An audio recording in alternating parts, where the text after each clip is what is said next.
오늘은 극률하신 하나님이라고 하는 제목으로 말씀을 나누려 합니다. 우리가 함께 읽은 에스겔 20장의 말씀은 하나님 아버지의 너무나도 놀라운 은혜에 대해서 우리에게 증언하고 있습니다. 이 말씀은 그래서 우리의 삶의 모습들을 온전히 삶 가운데 드러내면서 우리의 연약함의 모습들이 분명히 이 가운데 드러나지만 그럼에도 불구하고 우리의 삶을 인도하시는 너무나도 놀라우신 하나님, 극률하신 하나님, 끊임없이 사랑하시는 하나님 아버지의 모습에 대해서 성경은 증언하고 있습니다.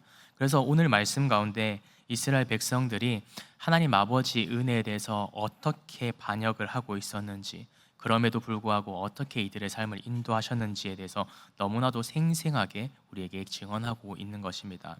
그래서 오늘 이 말씀을 읽는 것처럼 우리는 이스라엘 백성들 말씀을 성경을 읽을 때 우리는 이스라엘 백성들의 모습을 통해서 우리의 연약한 모습을 자주 발견하고는 합니다. 하나님께서는 그런 그들을 어떤 반응을 해주시는가 하면 10절 말씀에 이렇게 말씀하고 계십니다. 그러므로 내가 그들을 애굽 땅에서 나와서 광야에 이르게 하셨다라고 얘기합니다. 이스라엘 백성들은 우리가 잘 알듯이 400년이란 시간 동안 이집트에서 노예 생활을 하였습니다.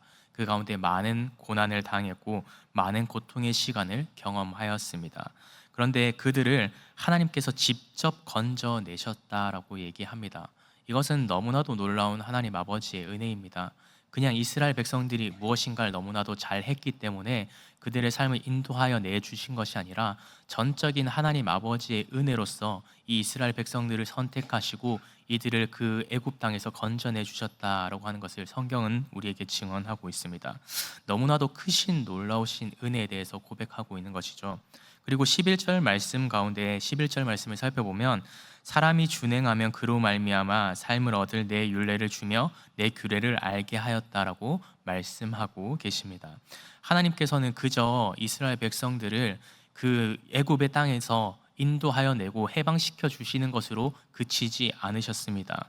그 가운데 이제 애굽을 벗어나서 광야로 넘어갔을 때 광야에서 어떻게 살아가야 하는 것인지, 어떠한 삶을 살아야 이 이스라엘 민족이 건강하게 살아갈 수 있을지에 대해서 하나님 아버지께서는 가르치시고 그들의 삶을 인도하셨다라고 하는 것을 12절 말씀은 우리에게 이야기하고 있습니다. 그래서 진정으로 하나님 아버지 안에서 살아갈 수 있는 방법, 의로운 삶을 살아갈 수 있는 방법, 진정한 자유를 지키며 살아갈 수 있는 삶에 대해서 하나님 아버지께서는 이스라엘 백성들에게 교훈하고 말씀해 주셨다라고 하는 것입니다. 그러면서 12절 말씀에 또 내가 그들을 거룩하게 하는 여호와인 줄 알게 하려고 안식일을 주셨고 나 사이에 표징을 삼았다라고 말씀하고 계십니다.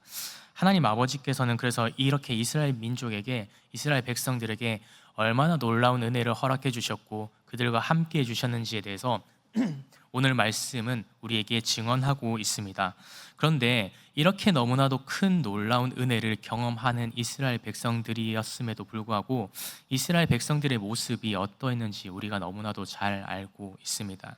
이스라엘 백성들은 13절 말씀부터 16절 말씀까지의 말씀을 살펴보면 그들은 하나님 아버지의 율례를 무시했고 규례를 따르지 않았고 심지어 안식일을 더럽히는 것까지 자행하게 됩니다. 그들의 마음은 자꾸만 다른 우상을 향하기 시작했다라고 하는 것이죠. 그래서 그들의 눈 가운데 조상들이 그 전에 살았던 이스라엘 선조들이 섬겼었던 계속해서 범죄의 모습들을 다음 세대인 이스라엘 백성들까지도 우상을 숭배하며 살았다라고 하는 것입니다. 그래서 이러한 모습을 보시면서 하나님 아버지께서는 다시 한 번 더 한탄하시는 모습을 성경 가운데 우리에게 보여주고 계십니다. 마치 노아의 시절 가운데 의인이 한 명도 있지 않아서 그래서 내가 이 땅을 지은 것을 정말 한탄한다라고 하셨던 그 모습처럼 하나님 아버지께서는 이스라엘 백성들의 이러한 추악한 모습을 발견하시면서 내가 이것에 대해서 너무나도 후회한다라고 하는 모습을, 분명히 안타까운 그 하나님 아버지의 마음을 이스라엘 백성들에게 보여주셨습니다. 그래서 너무나도 그것에 대해서 크게 심판하셨고 분노하시면서 심판을 내리려 하십니다.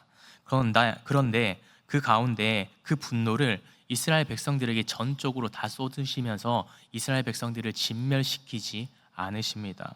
너무나도 놀라운 것은 마땅히 받아야 될 심판이었지만 그럼에도 불구하고 그 심판을 이스라엘 백성들을 향해서 내리시지 않는 하나님 아버지의 모습을 기록하고 있습니다. 오늘 그래서 이 말씀을 살펴보면 하나님 아버지께서 심판을 하시겠다라고 얘기하시다가 심판을 내리지 않는 하나님 아버지의 모습을 보았을 때 하나님께서 왜 이렇게 마음이 갈대와 같으신가라고 생각할지도 모르겠습니다.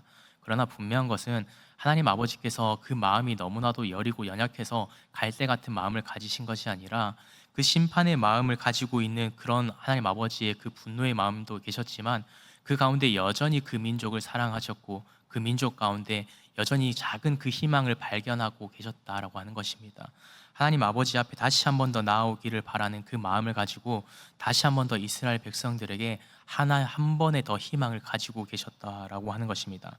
이것이 의미하는 것은 하나님 아버지의 진노는 너무나도 크고 무서운 것이지만 그럼에도 불구하고 하나님 아버지의 긍휼과 은혜가 이 시간 하나님 아버지의 그 진노보다 훨씬 더 컸다라고 하는 것을 오늘 우리에게 증언하고 있는 것입니다. 이스라엘 백성들의 삶의 모습만 보면 당연히 심판받아 마땅한 존재들입니다. 왜냐하면 행위적으로는 하나님을 예배했고 하나님 아버지 앞에 나아갑니다라고 선포하지만 다른 뒤의 삶의 모습을 살펴보았을 때 그들의 삶의 모습은 다른 이방 우상의 신을 섬기고 다른 것들을 좋아하고 하나님을 마음 가운데 중심에 두기보다 세상의 것을 중심에 두고 살아가는 그들의 모습을 발견하면서 하나님의 입장에서 본다면 이 이스라엘 백성들은 정말 그 어떤 것도 자랑할 것 없는 이들이지만 여전히 하나님 아버지는 이런 이들까지도 사랑하고 계셨다라고 하는 겁니다.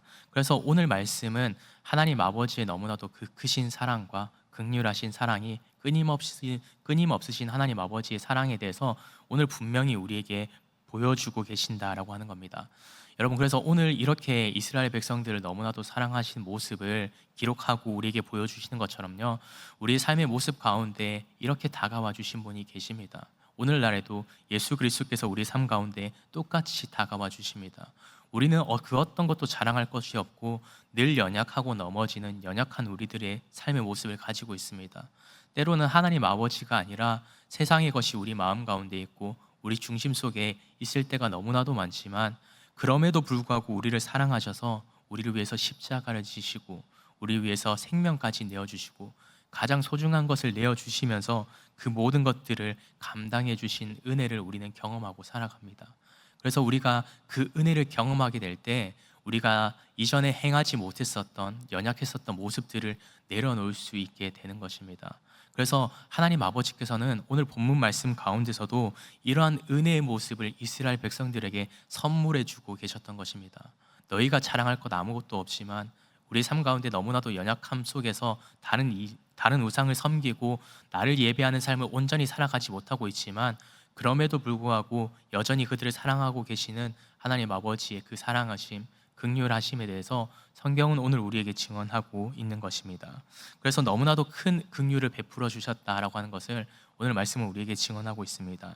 그래서 우리에게 가장 큰 소망이 되는 것은 바로 이 말씀입니다. 하나님 아버지께서 심판의 하나님이셨다면 우리는 진작에 멸망당해야 되고 진멸당해야 되는 존재들이지만 하나님 아버지께서는 그럼에도 불구하고 우리를 사랑하시는 하나님으로서 긍휼함으로 우리를 품어주시는 하나님으로서 우리의 삶을 여전히 인도하고 계신다라고 하는 것입니다. 우리의 그 작은 하나님 아버지를 향한 그 마음 때문에 하나님 아버지께서는 우리를 포기하지 않으시고 여전히 우리의 삶을 인도하십니다. 그래서 우리에게 하나님 아버지께서 이렇게 말씀하고 계실 때 우리의 삶을 돌이킬 수 있는 저와 여러분이 되기를 간절히 소망합니다. 세상에 마음을 두기보다 하나님 아버지께 마음을 두고 주님의 뜻을 붙잡아 살아갈 때 하나님 아버지께서 그런 우리들을 하나님 아버지께서 불쌍히 여겨주시고 우리와 함께 해주십니다. 그리고 우리의 삶을 인도해 주십니다. 마치 이스라엘 백성들이 그렇게 연약했지만 이들을 불쌍히 여기시고 긍휼히 여기셔서 이 민족을 계속해서 인도해 주셨던 것처럼 그리고 우리의 삶도 그러한 모습으로 인도해 주십니다. 우리가 자랑할 것은 내가 많은 예배를 드렸기에 내가 많은 기도를 드렸기에가 아닙니다. 하나님 아버지께서 주신 은혜가 있기에 우리는 믿음 생활할 수 있음을 이 시간 깨달아서 오늘 하루의 삶 가운데서도 주님의 그 말씀을 붙잡고 주님의 마음을 붙잡아 믿음 가운데 살아갈 수 있는 저와 여러분이 되기를 주님의 이름으로 축복합니다. 기도하겠습니다. 사랑과 은혜 주님 감사합니다. 하나님 아버지, 오늘 이스라엘 백성들의 불순종 가운데서도 그들을 끝까지 포기하지 않으셨던 하나님 아버지의 사랑을 우리가 오늘 바라봅니다. 하나님 아버지, 오늘 우리의 삶 가운데서도 동일하게 그런 연약함의 모습들이 너무나도 많을 때가 있음을 고백합니다. 우리 역시 하나님 아버지의 말씀을 외면하고 우상의 길을 따르고 살아갈 때가 많음을 주님 앞에 회개합니다. 하지만 주님, 그럼에도 불구하고 우리를 향한 그 진노를 거두시고 예수 그리스도의 십자가 위에 긍휼과 용서를 쏟아 부어 주심에 감사합니다. 그것을 받을 자격 없는 우리이지만 그 크신 은혜를 베풀어 주시고 다시 돌아갈 수 있는 길을 허락하신 주님을 하나님 아버지 주님 앞에 영광 올려드리기 원합니다. 이제는 그 놀라운 은혜를 우리가 잊지 않게 하시고 날마다 주님의 말씀을 우리 마음 가운데 새기고 순종과 감사로 살아가는 우리들이 될 수 있도록 주님 우리 삶 가운데 함께하여 주시옵소서. 세상이 아닌 주님을 정말 우리의 중심 가운데 우리의 마음 가운데 하나님 아버지와 함께하기 원합니다. 우리의 삶이 정말 은혜 위에 굳게 서게 되었을 때 정말 진정한 예배자로 오늘 하루를 살아갈 수 있는 우리 모두들 될 수 있도록 주님 인도해 주시옵소서. 끝까지 포기하지 않으시는 하나님 아버지 그 사랑 가운데 우리가 이제는 올바르게 반응하며 주님의 뜻 가운데 거룩하게 살아갈 수 있는 은혜도 허락하여 주시옵소서. 그런 삶을 위해서 우리 성령님께서 우리의 삶을 도와주시고 인도해 주실 때 우리에게 주시는 그 삶의 모습들을 말씀해 주시는 것들을 믿음 가운데 잘 순종하여서 정말 우리 삶을 통해서 하나님 아버지의 그 복음의 삶이 우리 삶을 통해 흘러나가는 정말 삶의 통로가 될 수 있도록 복음의 통로가 될 수 있는 우리 모든 은성의 성도들의 삶이 될 수 있도록 주님 이 시간 우리의 오늘 하루의 삶을 축복하여 주시옵소서. 우리의 구원자 되신 예수 그리스도 이름으로 간절히 기도드립니다. 아멘.